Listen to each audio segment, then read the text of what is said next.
Shalom, nous allons étudier le Daf P dans Masechet Zachim et avant cela nous reprenons à la Mishnah qui se situe dans le dernier tiers de la page Ain Tet Amud Bet. On reprend Dam Timimim Bedam Ba'ale Mumin. On a ici un mélange, on parle encore une fois de Mishnayot qui éventualise un mélange soit de morceaux, soit de sang de korbanot. Ici, le sang de korbanot Kshirim Timimim, parfait sans défaut, Bedam Ba'ale Mumin, qui se mélange avec du sang de korbanot avec un défaut. Alors, Ishafer la Hama, on nous dit de tout verser la Hama dans la partie justement qui sert d'évacuation derrière le misbeach. Kos bekosot, là ici on a mélangé non pas le sang lui-même, mais des verres, on a un verre de sang, on sait que c'est du dam de psulim, balemomin, d'autres des dam kshirim. Alors Rabbi Eliezer Omer, im karev kosechad ikrevu kol hakosot, Rabbi Eliezer est positif. Une fois que l'on a affaire à cette situation, mais après que par erreur, on ait projeté sur le misbeach un seul verre de sang. Comme on a un seul verre de sang, qui est un sang qui n'est pas caché, et qu'on en a versé un seul sur le groupe, partons du principe que c'est le bon qui a été versé. On a vu cette chita de Rabbi Eliezer à plusieurs reprises. Donc ça c'est l'avis positif de Rabbi Eliezer. Chachamim omrim, afilo karvu kulan chutz me'echad mehem yishafer la'ama. Alors que Chachamim, au contraire, eux, sont mahmir et préfèrent ici être pessimistes et partir du principe que tant qu'on n'a pas versé le dernier, il est possible que tous ceux qu'on a versés jusqu'à présent aient été les verres de sang cachés. Et à ce moment-là, on ne doit pas verser même le dernier. Donc c'est vraiment une marloquette ici, une opposition totale entre Rabbi Eliezer et Chachamim. Maintenant, on a mélangé d'autres sangs. Anitanim les mata, shenitarvu, benitanim les mala. On a mélangé des sangs, le sang qui doivent être projetés en bas du chuta sikra, donc ce fameux fil qu'il y a autour du misbeach et qui sépare au niveau de la hauteur le misbeach en deux. Les korbanot qui doivent être projetés en bas, on le mélange avec ceux qui doivent être projetés en haut. Rabbi Eliezer Omer, Rabbi Eliezer nous dit, yitel les mala. On fait les projections en haut.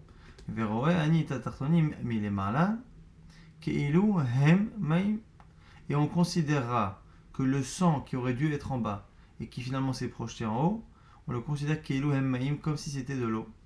Et après cela, il mettra en bas avec la même logique. Ça, c'est l'avis de Rabbi Eliezer.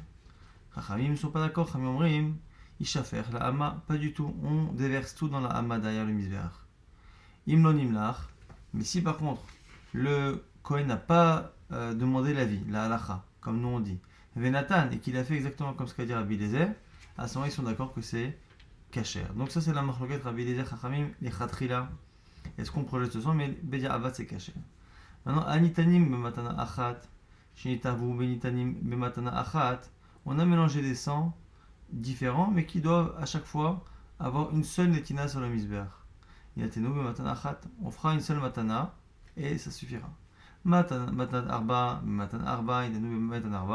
pareil, si on a des sangs qui nécessitent 4 matanot qui sont mélangés les uns avec les autres, on fera 4 matanot et c'est bon.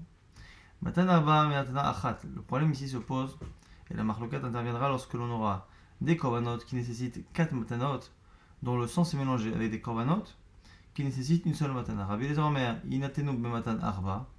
Rabbi Eliezer dira, on fera 4 matanot, et mieux vaut faire plus que moins. Rabbi Yoshua Omer, inatenu bematan achat. Rabbi Yoshua dira non, mieux vaut faire moins, et on fera une seule matana au lieu de 4, en sachant que dans tous les cas, bediavad, une seule matana ça marche. Alors ici on a une discussion Rabbi Eliezer, Rabbi Yoshua. Alors Rabbi Eliezer lui dit, si tu fais moins que 4 pour ceux qui nécessitent 4 évidemment, en faisant 1 pour tout. Tu feras 1 pour ceux qui nécessitent 1 et tu feras 1 pour ceux qui nécessitent 4. Tu transgresses Batigara, la Torah a dit qu'on n'a pas le droit de diminuer les quantités qui sont marquées dans les mitzvot. Alors, réponse de Rabbi Yoshua, Amarlo, il lui dit, Rabbi Yoshua, Arover, Baltosif. Mais le même interdit de diminuer les quantités des mitzvot existe également dans le fait d'augmenter. D'ailleurs, ce sont deux interdits qui sont quasi similaires, Batossi, Batigara, qui vont très souvent l'un avec l'autre. Et donc il lui dit finalement, si toi tu considères que chez moi il y a Batigara, chez toi il y a Batosif, dans les cas encore une fois, où il fallait ne faire que 1, et faire que 4. Donc effectivement, sur ceux sur lesquels il fallait 4, quand moi je fais 1 pour tout, je fais Batigara sur certains, mais toi en faisant 4 sur tout, même sur ceux qui nécessitent que 1, tu te retrouves à être envers sur Baal Tosif. Alors Rabbi Eliezer lui dit alors Rabbi Eliezer, l'onema Baal Tosif et l'akshe ou Asmo. Rabbi Eliezer se défend et lui dit il n'y a de Isur Baal Tosif que lorsque la chose se retrouve seule en elle-même. C'est-à-dire que si tu as tout seul un sang qui nécessite une matanachat et que tu en mets 4, à ce moment-là, effectivement, c'est Baal Tosif. Mais là, ici, comme c'est mélangé, les sangs de 1 et les sangs de 4 et qu'on fait dans le doute, c'est pas Baal Tosif. Réponse de Rabbi Yoshua que vous imaginez bien, c'est que alors, si c'est cela, il n'y a pas non plus de Batika, puisqu'on a dit que c'est le même domaine de définition finalement pour les deux interdits. Alors Rabbi Yoshua lui dit alors, là on est Batigara, et là que je suis au alors tu es d'accord avec moi que pareil, il n'y a pas de Batigara, et si ce n'est lorsque la chose est seule, donc s'il y avait du sang seul qui nécessitait 4 matanot et j'en ai une seule, je serais au Batigara, mais là si c'est mélangé, donc s'il n'y a pas de Batosif, il n'y a pas de Batigara. La Gemara nous explique encore sur quoi Rabbi Yoshua s'appuie, Odama Rabbi Yoshua. Et en plus, même si tu dis qu'allez, Batosif, Batigara, il y a les deux, disons qu'il y a les deux.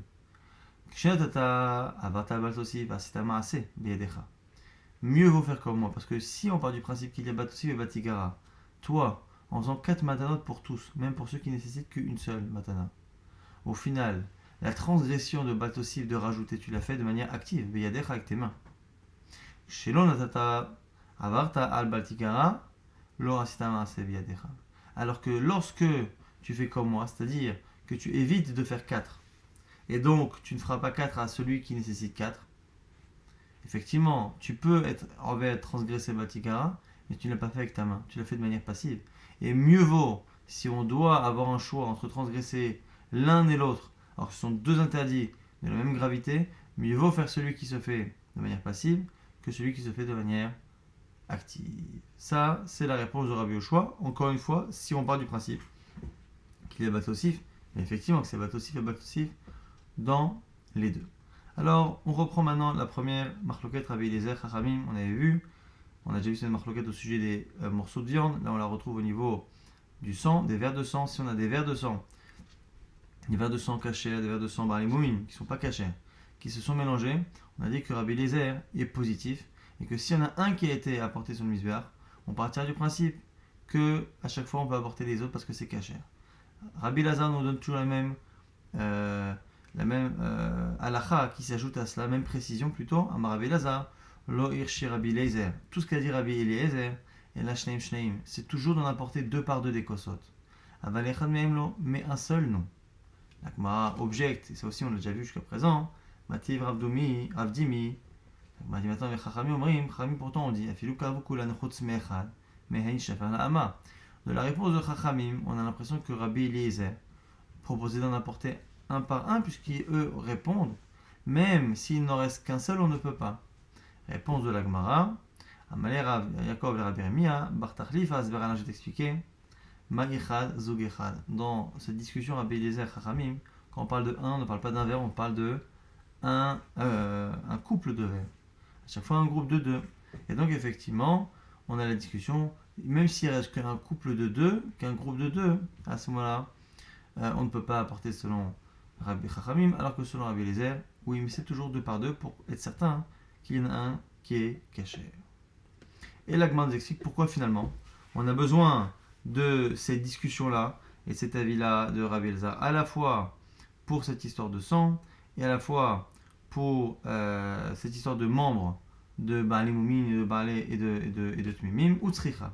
Je vais te dire pourquoi il fallait les deux. De'it mar beha, si je t'avais rapporté que cette marloquette, j'aurais dit beha kamar Rabbi Eliezer, mshum deit avid be kaparato, j'aurais dit que là-bas, c'est que dans ce cas-là que Rabbi Eliezer est marchir, parce qu'on a fait la kapara. Rappelez-vous que là-bas, c'était un problème de membres. Est-ce que les membres sont de Baalé Moumin ou pas? Alors, comme le mélange se fait à un moment donné où la zrika, qui est l'essentiel de la kapara, a déjà été faite, on aurait pu penser qu'il n'y a que lorsque la kapara est faite que Rabbi Eliezer est positif, en disant qu'une fois qu'il y en a un qui est apporté, on considère que le reste est caché, dès qu'il le dit que parce qu'il y a eu la kapara, l'essentiel. Mais dans le cas du sang, non. Aval Béa, et ma modélo le Rabbanan, j'aurais dit que chez nous, peut-être qu'il est d'accord avec Chachamim. Et du coup, comme dans le cas de chez nous, j'aurais pensé qu'il est d'accord avec Chachamim, si j'ai enseigné que notre cas, Itma Beha, je dis quoi? Beha Kamre Rabanan, Aval Beha Eima Modulé, les Rabbi Eliezer, Tzricha. La Gemara dit, mais si j'ai enseigné que notre cas, non? J'aurais dit que c'est peut-être dans notre cas, nous, où il n'y a pas eu de kapara, c'est peut-être pour ça que Chachamim sont marmés. Mais peut-être que dans le cas des varim, si on ne l'avait pas cité, comme la kapara est faite, peut-être que Chachamim aurait été d'accord avec Rabbi Eliezer d'être Mekin, Kamash Malan, que à la fois dans le premier cas, à la fois dans le second, à la fois dans les varim, à la fois dans le sang, à la fois quand il n'y a pas eu kapara, à la fois quand il y a eu kapara, celui qui est marmir est marmir, celui qui est Mekil est Mekil. Rabbi Eliezer sera toujours Mekil. Qu'il y ait eu kapara ou pas kapara, il dira toujours qu'on part du principe qu'on peut apporter deux par deux, parce qu'on part du principe que celui qui a été apporté, eh bien, est déjà celui qui est pas soul. Ce côté positif, on l'a à la fois dans le cas des varim sans kapara, dans le cas du avec kapara, excusez-moi, et dans le cas du sang sans kapara. Et ceux qui sont mahmim comme chachamim sont mahmim à la fois sans kapara, dans le cas de chez nous notre Mishnah, et à la fois après kapara dans le cas des membres, pour nous dire encore une fois que cette marloquette est déconnectée du fait qu'il y ait eu projection du sang et kapara ou pas. Maintenant, justement, on va parler de l'autre marloquette qu'il y a dans la Mishnah. Cette marloquette, justement, au sujet des sangs qui se sont mélangés, les sangs qui doivent être mis en haut, qui sont mélangés avec des sangs qui doivent être projetés en bas. On a vu que selon Rabbi Eliezer, on projette en haut, et ce qui est en haut, on considère que ce qui est en haut, donc la partie qui est mise en haut, elle est bonne, et s'il y a du sang qui aurait dû être en bas, qui s'est mélangé, et du coup qui a été projeté en haut, on considère ça comme de l'eau. Ça, c'est la version de Chachamim, de Rabbi Eliezer. Excusez-moi, Chachamim ne sont pas d'accord, mais ils seront d'accord que si ça a été fait comme ça, à ce moment-là, c'est Kachem dans le cas où le Kohen n'a pas demandé l'avis et qu'il a fait de cette manière. On va maintenant rapporter justement une marloquette, toujours Rabbi Eliezer Chachamim, et on va essayer d'objecter avec notre Mishnah. Nanatam, on a une Mishnah dans Masechet Para qui parle justement de l'eau de Efer Para. Donc on a cette eau qu'on a mélangée avec les cendres de la vache rousse, et c'est cette quantité d'eau qui va servir à purifier une personne qui était au contact d'un mort et qui a contracté donc une impureté. Et ici, on va avoir plusieurs problèmes. On va d'abord avoir cette eau dans laquelle s'est mélangée une petite quantité d'eau normale. Donc il a cette eau de Mechatat, c'est mélangé dedans une eau normale, et la question va être, est-ce que on peut utiliser cette eau ou pas? Et ça va ici jouer sur plusieurs notions. Est-ce qu'on considère déjà que lorsque deux liquides se mélangent, ils se mélangent de manière totalement homogène? C'est-à-dire, est-ce que lorsque deux eaux se mélangent, on va considérer que chaque goutte que je projette de ce mélange-là est en partie une goutte de chacun des liquides que j'ai mélangés? Parce qu'on estime que la dilution est totale. Ou est-ce qu'on estimera qu'il n'y a pas bila, et donc quand j'envoie une goutte, il se peut que ce soit une goutte d'eau mechatat ou une goutte d'eau qui n'est pas mechatat. On va avoir ce problème de bila. Après on va avoir un autre problème. Est-ce que pour cette mitzvah là de mechatat, est-ce qu'il faut une quantité minimale? Est-ce qu'il faut une quantité minimale ou pas? Et après, s'il faut une quantité minimale, qu'est-ce qui se passe si on a la quantité minimale mais qu'on a une autre eau qui s'est rajoutée? Est-ce que cette eau là pose un problème? Et autre problème, est-ce qu'on peut, si on a une quantité minimale à faire, est-ce qu'on peut l'apporter en deux fois? Si on a un mélange et qu'on part du principe qu'on doit apporter une certaine quantité, mais qu'on n'est pas sûr que ça marchera d'un coup parce qu'il y a un mélange, est-ce que ça marche en deux fois? Est-ce qu'il y a tsirouf ou pas? Ce sont les notions que nous allons aborder ici. Donc on a ici tzlochit, cette fiole dans laquelle on a mis les eaux de mechatash, plutôt kolsheen on dira, c'est grammatical en tout cas, dans laquelle est tombée une petite quantité d'eau qui n'est pas de mechatat. Rabbi Eliezer Omer, yazeh shti azaot. Selon Rabbi Eliezer, il fera deux azaot, de manière à être certain que finalement la personne est purifiée. Chachamim poslim, selon Chachamim, cette eau-là n'est plus kshera. Alors l'agma va expliquer. Bish la marabanan, Chachamim et la limite, je les comprends assez facilement. Pourquoi? C'est vrai, yesh bila. Eux pensent qu'il y a eu mélange, que quand on mélange deux eaux, le mélange est totalement homogène. Et quoi? Vazaat srecheshio. Et pour la haza'a, il faut une quantité minimale.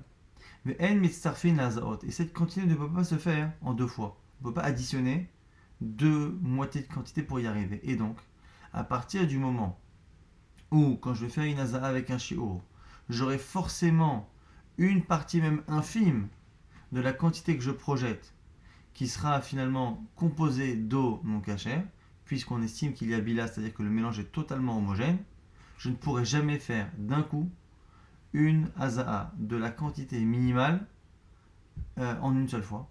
Et or, on ne peut pas faire en deux fois, et il faut une quantité minimale, et il y a bila. Donc, c'est ici, dans ces trois discussions qu'on a citées précédemment, ces trois avis qui font qu'à la fin, je comprends très bien pourquoi Khamim ne peuvent plus du tout utiliser cette fiole. Maintenant, la Gemara essaie de comprendre Rabbi Eliezer. Et là, Rabbi Eliezer, Maïka Sava, Rabbi Eliezer, que pense-t-il? Pourquoi Rabbi Eliezer cachérise, mais cachérise en deux fois? La Gemara essaie d'envisager quelques possibilités. Ika Sava en bila, si il estime qu'il n'y a pas de bila, c'est-à-dire que même dans deux liquides, et on a l'impression que le mélange est totalement homogène, et bien finalement, pas forcément. Et donc, comme si finalement, les gouttes restaient un peu chacune dans leur coin, en tout cas les liquides chacun dans leur coin. Ki mazeh shte azaot mayhave. Si donc effectivement il n'a pas de mélange, quand il projette deux fois, à quoi ça sert? Dilma tavayu maya kamazeh.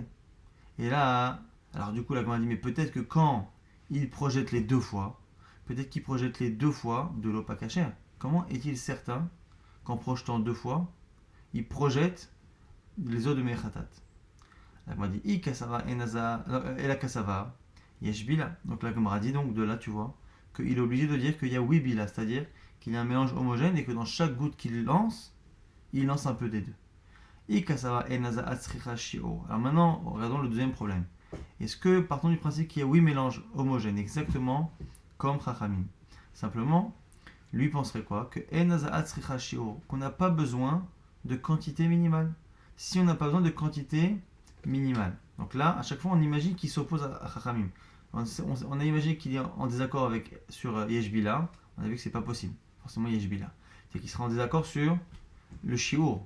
Chachamim pensait qu'il fallait un Shiur. C'est pour ça qu'ils sont possibles. Lui, il n'y a pas besoin de Shiur. Mais s'il n'y a pas besoin de Shiur, la Malish Azaot. Pourquoi avoir besoin de deux Azaot? Puisqu'on a dit que selon lui, il y a 8 Bila. Et donc, dans chaque goutte que je projette, il y a un peu des deux. S'il n'y a pas de quantité minimale, eh bien, en jetant une goutte, je projette une quantité infime d'eau cachère et d'eau non cachère, et c'est bon. Et là, Kassavar Aza Atzrachio. Donc là, on m'a dit forcément que là aussi, il est d'accord avec Rachamim. Donc, on est obligé de dire qu'il pense lui aussi qu'il y a Bila, que le mélange est homogène. Donc, on est obligé de dire aussi qu'il nécessite une quantité minimale, puisqu'on voit que d'un côté, il ne se suffit pas d'une seule Aza. Il en demande deux. Alors, on m'a dit I Kassava En Mistarfin La Azaot. Alors, on m'a dit maintenant, comment on fait? Soit il pense qu'on ne peut pas additionner les deux. Alors à ce moment-là, il est comme Chachamim qui mazé jeté azaot mayhave. À quoi ça sert d'en faire deux puisqu'on ne peut pas additionner? Mais iname mistafin l'azaot. Et si il additionne et on pense que ça marche, iname mistafin l'azaot, miyema dimla le shiura. Qui te dit qu'en deux fois tu arrives à la quantité? Puisqu'il y a un mélange homogène et tu ne sais pas finalement combien tu projettes à chaque fois. Il y a un peu de chaque, mais tu ne sais pas combien. Et donc du coup, pour l'instant, la Gemara, partant du principe qu'il pense qu'il y a Bila, partant du principe qu'il faut un shiur, et ne sachant pas, quoi qu'il arrive, comment s'en sortir avec le tsirouf ou pas le tsirouf, on ne trouve pas ici de solution pour comprendre Rabbi Eliezer. Et là, ici, on va avoir trois réponses possibles qui vont après être discutées dans la suite du Daf. Amar Resh Lakish propose les Olam Yesh Bila. Effectivement, tu as raison, il y a Bila, c'est-à-dire que le mélange homogène est retenu comme vision de ce mélange. Ve'azaa tzricha shi'ur. Et effectivement, la azaa, il faut un shi'ur. Donc pour l'instant, les deux premières hypothèses sont vraies. Effectivement, il faut un mélange. Le mélange est homogène complètement. Et effectivement, il faut une quantité minimale. Ah, mais tu m'as dit à ce moment-là, quand il rajoute deux fois, comment ça marche? Même si tu dis qu'il y a tsirouf, comment tu sais qu'il y a la quantité? Achat be'achat. Ici, nous dit quoi? C'est qu'il y a ici deux fois la quantité de mechatat, pas plus. Il y avait la quantité de mechatat exactement pour faire la hazaa, et l'eau qui s'est rajoutée, c'est exactement la même quantité. Et donc, du coup, lorsque il projette en deux fois, donc il fait les deux hazaot, il a projeté à la fin toute l'eau, et comme il a projeté toute l'eau, et qu'il pense qu'on peut faire oui un tirouf, à ce moment-là c'est caché. Donc jusque-là, sur la version de Resh Lakish, il serait d'accord sur 2 points sur 3 avec Rachamim. Simplement, ici on est dans une situation où en faisant 2 Hazaot, il a versé toute l'eau. Donc il est certain d'avoir versé toute l'eau de Mechatat, et le fait que ça se soit fait en 2 fois ne lui pose pas de problème, parce que là où Rachamim disent que En Mistarfin la Hazaot, lui pense que oui, Ken Mistarfin la Hazaot. Ça, c'est la première version de Rabbi Eliezer, ici selon Resh Lakish. Rava, Amar Rava dit non. Leolam Yeshbila. Sur la première hypothèse, on est d'accord, il y a oui bila. Vaza'a en tzricha shi'o. Mais par contre, la haza, il n'y a pas besoin de quantité minimale. Il n'y a pas besoin de quantité minimale. Alors on a dit, mais si, il n'y a pas besoin de quantité minimale, pourquoi demander 2 hazaot? À partir du moment où chaque goutte que je projette contient un peu de mechatat et un peu de ma'im normal, à ce moment-là, et que je n'ai pas besoin d'avoir une quantité minimale, laisse-le faire une seule projection. Dans chaque projection, il y aura un peu de mechatat, et ce un peu de mechatat sera suffisant pour demander 2. Rava nous dit c'est un knas. C'est une punition que Ramim lui ont fait faire. Knasa de kansura banan, qui écrit de l'homme mishtareshle. Pour ne pas qu'il tire profit de ce mélange. Pourquoi? Que si la quantité minimale est acceptée, dès qu'on mélange des mechatat avec de l'eau normale, on va se retrouver à avoir toute la quantité d'eau mélangée qui sera kshera pour mechatat. Et donc du coup, cette erreur-là, qui à la base est involontaire, va finalement lui tirer profit parce qu'il va se retrouver à avoir plus de mechatat. Alors, on sait très bien que le mechatat c'est très compliqué à faire, mais on ne veut pas que les gens se retrouvent à profiter de cela, et peut-être un jour on arrivait même à faire de plus en plus volontairement un mélange entre des mechatat et des eaux normales, en sachant qu'une fois qu'elles sont mélangées et qu'on pense qu'il y a bila et qu'il n'y a pas de shiro, on peut tout utiliser finalement pour des hazaot. Et donc du coup c'est la raison pour laquelle selon Rava on lui a demandé de faire le double de hazaot pour finalement qu'il perde l'équivalent de ce qu'il a gagné par ce mélange-là, qui n'aurait pas dû avoir lieu. Ça, c'est la seconde version de Rava. Donc selon lui, il répond au problème de pourquoi s'il n'y a pas de shiur, il fallait 2 fois, c'est un classe. Ravashi propose une troisième solution. Il dit Ma'im kol shehu tnan. Rappelez-vous que l'eau qu'on a rajoutée, l'eau non cachère, c'est Ma'im kol shehu, c'est Ma'im avec une quantité finalement minimale. C'est-à-dire qu'à la base, on avait une quantité exacte de mei khatat, on a mélangé dedans quelques gouttes, kol shehu, c'est vraiment une quantité minimale d'eau non cachère, et donc du coup, c'est la raison pour laquelle ici, on n'a pas tous les problèmes. Lui pense quoi? En bila, il n'y a pas finalement réellement de mélange homogène, du coup, yazé shte pe'amim, il fait 2 hazaot, et quand il fait 2 hazaot, eh bien, avec une des deux, il se débarrasse de l'eau non cachère, et avec la deuxième, il fait une haza'a avec l'eau de mechatat et avec la quantité, puisque finalement, il s'est débarrassé de cette eau qui était non cachère. Donc ça, c'est la troisième version de la Shita de Rabbi Eliezer, version cette fois Rav Ashi. Donc je rappelle les 3 possibilités. Selon Resh Lakish, il y a Wibila, il faut un shiur, mais ici c'est parce qu'il y a juste la quantité de 2 hazaot, et donc à la fin il est sûr d'avoir apporté. Selon Rava, il y a Wibila, il n'y a même pas besoin de shiur, en réalité il aurait suffi d'une, mais le deuxième est un knas pour pas qu'il tire profit de ce mélange.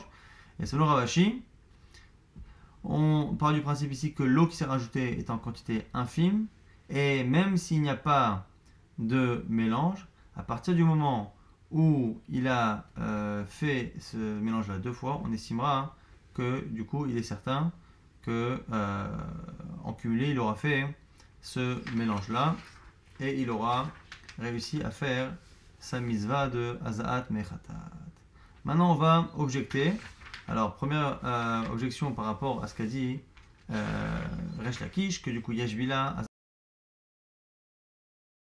un mélange de 2 fois la quantité. Métivé, Rabbi Omer, on a une braïta dans laquelle Rabbi dit les divrei Rabbi Eliezer Haza'a koshu metaheret Haza'a en tzricha shiur. Donc toujours par rapport à Mechatat, aussi justement de ce mélange-là, les divrei Rabbi Eliezer Haza'a koshu metaheret et Haza'a en tzricha shiur. On a ici Rabbi qui explique que selon Rabbi Eliezer, ce même Rabbi Eliezer qui est en discussion avec Rachamim, On a, selon Rabbi Eliezer, une chita qui dit que Aza'a kol sheu metaeret, parce que Aza en tzricha shio. Donc déjà, ce qu'avait dit Resh Lakish, que oui, il faut un shio, et que c'est pour ça qu'il demande 2 fois, ça pose problème par rapport à cette braïta. Et Aza'a merza kacher ou merza pasoul. Et pourquoi ça marche selon Rabbi Eliezer? C'est parce que ça ne le dérange pas que dans l'Aza'a, il y a la moitié des eaux kacher, la moitié des eaux pasoul. Ça, c'est la première objection à l'avis de Resh Lakish. Ve'od, Tanya, on a en plus ici une braïta, et ici on va objecter sur le fait de dire qu'il n'y a pas bila selon Rabbi Eliezer. Hanitanim le mala shnit avu, benitanim le mata. Donc c'est une braïta qui reprend notre problème de la Mishnah, c'est-à-dire du sang qui doit être mis en haut du Chut HaSikra avec ceux qui sont mélangés avec ceux qui doivent être en bas du Chut HaSikra. Rabbi Eliezer Omer, il ten les mala, il mettra tout en haut. Veroyani et tatartonim kilo el maim, et on verra les sangs qui auraient dû être en bas comme si c'était de l'eau quand ça arrivait en haut. Ve'atartonim alulo. Et la matana qu'on a fait en bas lui servira, a priori, sera considérée comme étant la misva qui a été faite. Alors là, il m'a dit, I amart en bila, si tu dis que selon Rabbi Eliezer, il n'y a pas de bila, il n'y a pas de mélange homogène. Amayar alulo, pourquoi finalement il a fait la mitzvah? Qui te dit que quand il y a eu ce mélange qui a été fait et qu'il a mis du sang en haut et du sang en bas, qui te dit finalement qu'il ne s'est pas complètement trompé? Qui te dit que le sang qu'il a mis en haut n'est pas complètement du sang qui était en bas, qui aurait dû être en bas, et qui te dit qu'en bas il n'a pas mis du sang qui était en haut?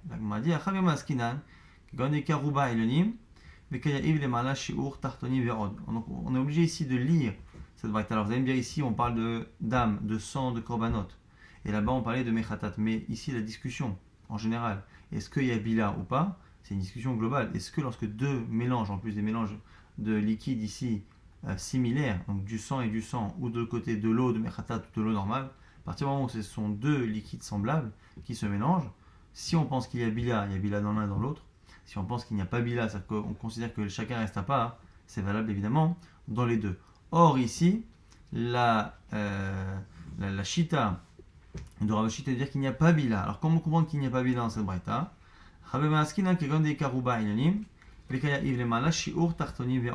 Alors ici, qu'est-ce qu'on nous propose? De dire qu'en réalité, dans le sang qu'on a mélangé, il y a un rov, il y a une majorité de sang qui normalement aurait dû aller en haut.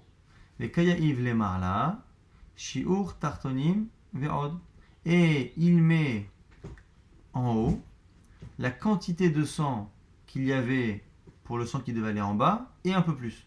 Et donc il est certain du coup, d'avoir mis au moins la quantité de sang qu'il fallait là-haut, puisqu'il met un peu plus que la quantité. Donc même si on part du principe que le sang ne se mélange pas, ce qui est encore une fois l'idée ici pour garder la vie de Rav Ashi, même si on dit que le sang ne se mélange pas, et qu'il y a une possibilité qu'on ait la malchance de tout inverser, eh bien en mettant en haut toute la quantité de sang qu'il y a en bas et un peu plus, on est certain d'avoir mis du sang d'Aïlonim là-haut.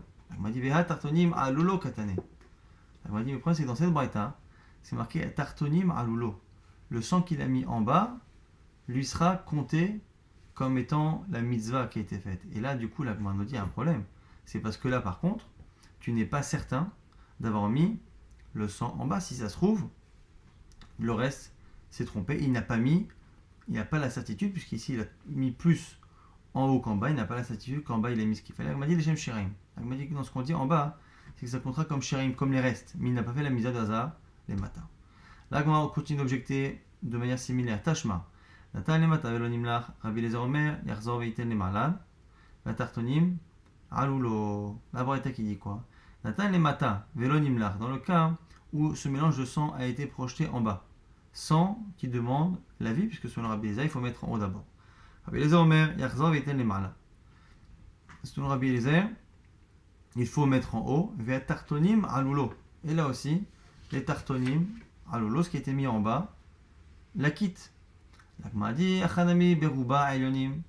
La Là aussi, on partira du principe que c'est la même situation, c'est-à-dire que la majorité du sang qu'il y avait au départ devait être en haut. Et là aussi, il mettra en haut la quantité de sang qui aurait dû aller en bas, plus un peu. Donc en mettant la quantité qui aurait dû aller en bas, même dans le cas où il a le moins de chances possible, il aura mis tout le sang qui aurait dû aller en bas, il l'aura mis en haut. Et après, en mettant un peu plus, il est sûr d'avoir mis en haut un minimum pour être Yotse. Donc Madim pose la même question encore avec Tartonim, Alulo Katane. Et pourtant ici c'est marqué que les Tartonim, Alulo, c'est-à-dire que le sang qu'il y avait en bas lui a servi pour la misva. La Gemara donne la même réponse. Les Shem, Shiraim, là aussi ça ne marche qu'en tant que Shiraim. Et on laissera les autres objections toujours sur cette Sugia pour le DAF de demain.